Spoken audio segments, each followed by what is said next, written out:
Hey hello மக்கள்ஸ், நான் திவாகர். நம்ம நாட்டில் எல்லா இடங்கள்லையும் தான் மழை பெய்யுது. பட் சென்னை மட்டும் ஏன் இவ்வளோ பாதிக்குது? அண்ட் எல்லா இடத்துலையும் மழை பெஞ்ச தண்ணி ஓடிடுது. பட் சென்னையில் மட்டும் மழை பெஞ்சு முடிச்சதுக்கு அப்புறமா தான் பிரச்சனையே ஆரம்பிக்குது. இதுக்கான காரணம் என்ன? சென்னையில் கொஞ்ச நேரம் மழை பெஞ்சாலே நிறைய இடங்கள்ல தண்ணி நிற்கும். ஒரு நாள் ஃபுல்லாக பெஞ்சா ஃப்ளட்டே வந்துடும். அண்ட் சென்னையில் விவசாயம் பண்ணியிருக்காங்கன்னு சொன்னால் உங்களால் நம்ப முடியுதா? அண்ட் இதை பற்றி தான் இந்த வீடியோவில் டீட்டெயிலாக பார்க்க போகிறோம். வாங்க வீடியோக்குள்ளே போகலாம்.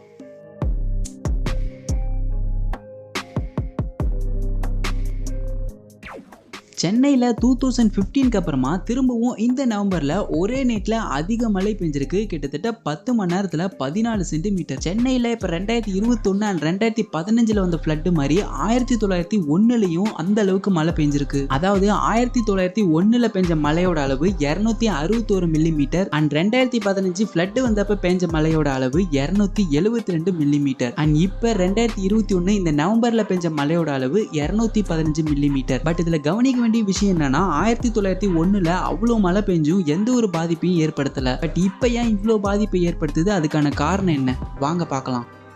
இப்போ இருக்க ஜென்ரேஷனுக்கு ஏரி, குளம், ஆறு இப்படி ஒரு சில நீர்நிலைகளை பற்றி மட்டும்தான் தெரியும். பட் நம்மளோட முன்னோர்கள் 40ற்கு அதிகமான நீர் மேலாண்மைகளை உருவாக்கி அதை பராமரிக்கவும் செஞ்சாங்க. அகழி, அருவி, ஆழி கிணறு, ஆறு, உருணி, ஊற்று, ஏரி, ஓடை, கம்மாய், கழிங்கு, கால்வாய், குட்டை, குமிழி இப்படி 40ற்கு அதிகமான நீர் மேலாண்மைகள் இருக்கு. அண்ட் நமக்கு தெரிஞ்ச சில நீர் மேலாண்மைகளை புதுப்பித்து பராமரிச்சாலே போதும். தமிழ்நாட்டில் தண்ணி பஞ்சங்கிற வார்த்தையே காணாம போயிடும். பணத்தை தண்ணீரா இறைக்கிற காலம் போய் தண்ணீருக்காக பணத்தை வாரி வாரி இறைக்கிறாங்கிற காலம் மாறிடுச்சு. சிறு துளி பெரு வெள்ளம் என்பது போல விண்ணிலிருந்து மண்ணில் விழும் ஒவ்வொரு நீர் துளிவும் அவ்விடத்திலே சேமிக்க வேண்டும். தமிழ்நாட்டில் நிரந்தரமா வற்றாத ஆறுன்னு ஒன்று இல்லவே இல்லை. பருவமழை நம்பிதான் இந்த ஆறுகள் இருக்கு. ஸோ இதனாலதான் நம்ம முன்னோர்கள் மிகப்பெரிய வாட்டர் பிளான் சிஸ்டம் வச்சிருந்தாங்க. பிரிட்டிஷ் காலத்துல சென்னையில நிறைய நீர்நிலைகள் இருந்திருக்கு. அது மூலமா சென்னையில விவசாயமும் நடந்திருக்கு. ஒரு காலத்துல கிராம பகுதியா இருந்ததுதான் சென்னை. அப்ப இங்க நிறைய ஏரிகளும் குளங்களும் இருந்திருக்கு. பட் சென்னை ஒரு பெரிய நகரமா ஆன பிறகு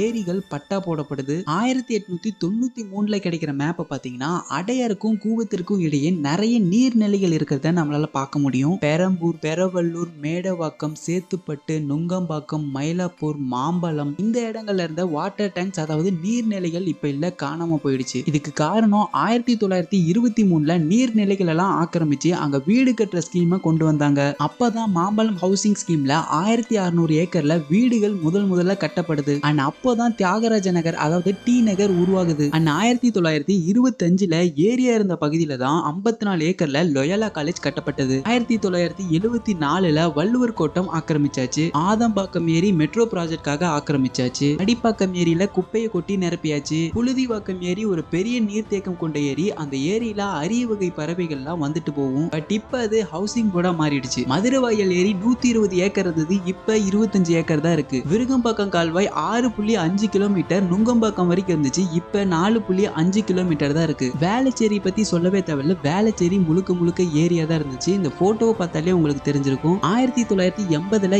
ஏரியா இருந்த இடம் 96ல நகரமா மாறிடுச்சு. சென்னை, திருவள்ளூர், காஞ்சிபுரம்ல மொத்தமா 3600 நீர்நிலைகளுக்கு மேல இருந்துச்சு. ஆனா இப்ப 20 தான் இருக்கு. ரெட்டேரியில இருந்த 15 நீர்நிலைகள் இப்ப இருந்த அடையாளமே இல்ல. அடுத்து மாம்பலம்ல லேக் இருந்துச்சுங்கிறதுக்கான அடையாளம் ஒரே ஒரு விஷயம் தான் இருக்கு. அதான் லேக் வியூ ஸ்ட்ரீட் மட்டும் தான் இருக்கு. இந்த ஸ்ட்ரீட்டுக்கு பக்கத்துல தான் ஒரு காலத்துல லேக் இருந்திருக்கு. பட் இப்ப இல்ல. அடுத்து அள்ளிக்குளம். இங்க மோர் மார்க்கெட்னு ஒரு ஃபேமஸான மார்க்கெட் இருந்தது. இங்க போனா அப்பா அம்மாவை தவிர்த்து மத்த எல்லாத்தையுமே வாங்கிடலாம்னு சொல்லுவாங்க. ஆனா இன்னைக்கு பொருட்களை மட்டும்தான் உங்களால வாங்க முடியும். அள்ளிக்குளத்தை பார்க்கவே முடியாது. ஏன்னா அதுக்கு மேலேயே அள்ளிக்குளம் வணிக வளாகம்னு ஒண்ணு பெருசா கட்டி எழுப்பிட்டாங்க. உங்களுக்கு கேஸ் போடணும் போல கோபமா வருதுல, நீங்க போடலாம். எங்க போடலாம்னா அள்ளிக்குளத்துக்கு மேலேயே அரசாங்கம் கட்டியிருக்க எழும்பூர் உயர்நீதிமன்றத்துல தான் கேஸ் போடணும்.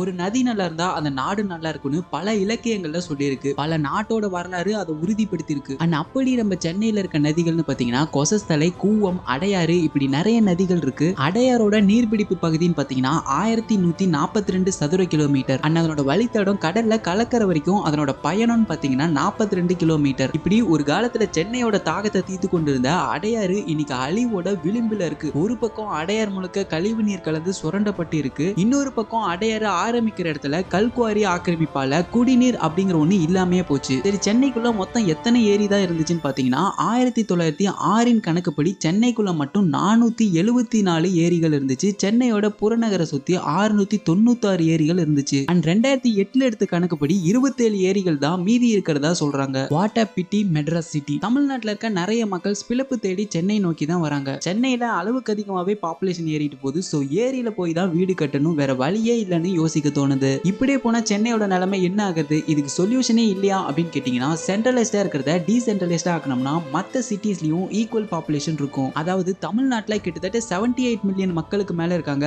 அதுலயும் சென்னையில மட்டுமே 11 மில்லியன் மக்களுக்கு மேல இருக்காங்க. எல்லா இடத்துல இருந்தும் சென்னையில மட்டும் எல்லாரும் இல்லாம மத்த நகரங்கள்லயும் எல்லாரும் இருக்கணும். ஒரு எக்ஸாம்பிளுக்கு மத்த சிட்டிஸை கம்பேர் பண்ணக்குள்ள சென்னையில மட்டும் நிறைய ஐடி கம்பெனிஸ் இருக்கு. அண்ட் இதை மத்த இடங்கள்லயும் கொண்டு வந்தா அங்க இருக்கவங்க அங்கேயே வேலை பார்ப்பாங்க. சென்னை வரணுங்கிற அவசியமே இருக்காது. சோ அதனால அங்கேயும் ஈக்குவல் பாப்புலேஷன் இருக்கும். அண்ட் இந்த வீடியோ பத்தினா உங்களோட கருத்துக்களை மறக்காம கமெண்ட் பண்ணுங்க. அண்ட் இதே போல் மேலும் வீடியோக்களுக்கு நம்ம சேனலை சப்ஸ்கிரைப் பண்ணுங்க.